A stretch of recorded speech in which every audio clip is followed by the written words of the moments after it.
What up, what up, what up? All right, guys, so Zoom is getting absolutely crushed today. It's down 16% at $81.76. This is the same price that it kind of came down to back in mid May. It came down to $80 before it bounced off and then moved back up to 127 area. Zoom is just getting absolutely smoked since the end of 2020. So once everybody started going back to work, this thing's went from $600 all the way down to $80. A lot of retail investors overhyped it, overvalued it, pushed it up to just unreasonable valuations. This thing had a PE at one point. I think it was like 200, 250. I don't remember. It was insane. But now it's kind of cooled off. It's come back down to a reasonable valuation. And I think that a lot of retail investors, too, like I said, they just think that Zoom might go out of business with all the competition that there is, or they're just not going to have the same type of numbers that they were putting up during COVID or even pre COVID. But if you look at the revenue growth and just the overall growth of this company, it's at a $24 billion valuation. And this company continues to grow. Like you can see the revenue here back in 2016, it was nothing, just 60 million. 2017 went to 151 million. 2018, 330 million. 2019, 622 million. And then this is where you saw the big growth. 2020, COVID happened. Zoom got a little lucky. Their business model was set up perfectly for it. And they got 2.6 billion in revenue. And then you would think, all right, 2021 last year, everybody was back at work. There wasn't anywhere near the amount of time on the computer with your employees and with just doing conference calls, but you still see the number grew. And we went and did 4.1 billion in revenue, and they're still projecting to do 4.3. I think this is actually 4.5. We'll get into the investor presentation here in a second, but they're still projecting to grow their revenue again in 2022. And if you look at their net income, back in 2018 is actually when they became profitable. And then they've continued to grow. 2019, there was big growth, almost 3,000% growth.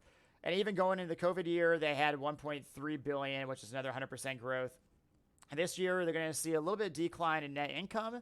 They're still projecting to do 1 billion, but they're investing a lot of money right now. I'm not going to get too much into that stuff, but they're investing a lot of money in future growth and into new ideas to continue their just business to business and business to consumer product that they have. So Zoom's not just doing either. They're not just doing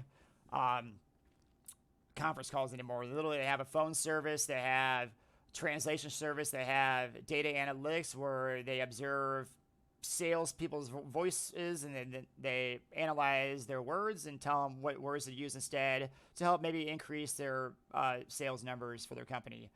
And they also are doing translations for colleges. So they have English to 10 different languages and 10 different languages translated in English with subtitles as well. They have customer service product where they're even using bots, Zoom bots, to interact with businesses and their customers. So all this stuff is contributing to Zoom just continuing to have better and better revenue and over time continue to grow their top and bottom line with their net income as well.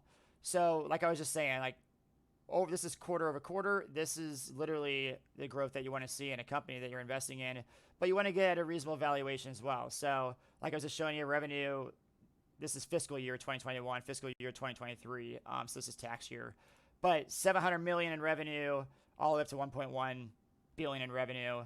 If you look at their big customers, their enterprise customers, they continue to grow their enterprise customers. 2 years ago, they had 122,000 enterprise customers. And you would think, all right, enterprise customers, everybody's going back to work. That number's going to go down. No, it didn't.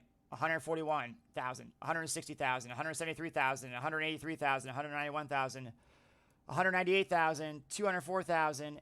They're going to keep growing their enterprise customers. And they're growing customers as well that contribute to $100,000 in their total revenue.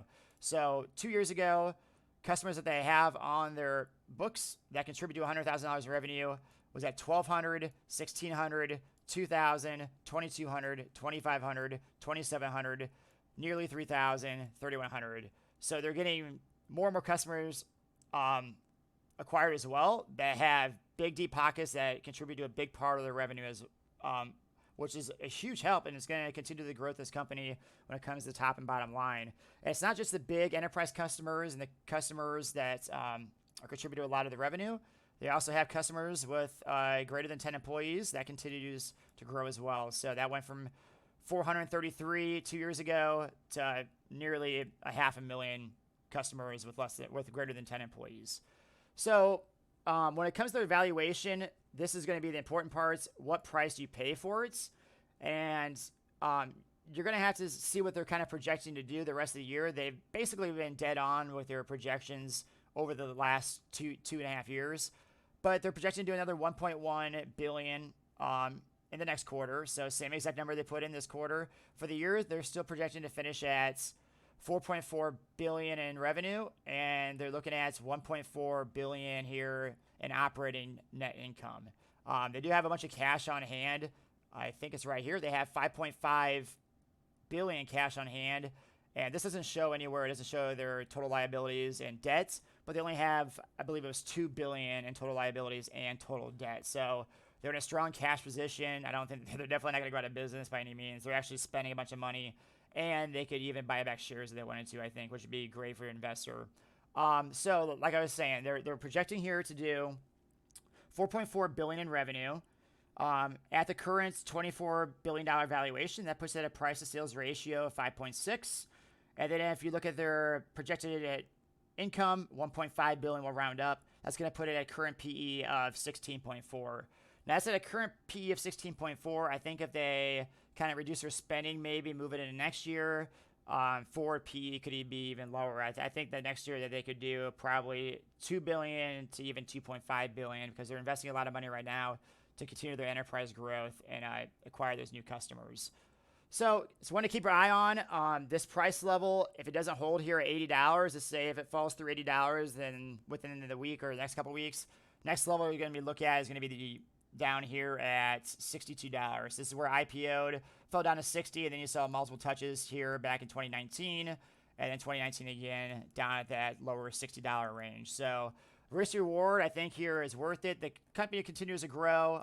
Companies like this that continue to grow, acquire more and more customers. Eventually, it's going to increase their cash flow. Either they're going to buy back shares, pay you a dividend. The price is going to go up in the long run. All right.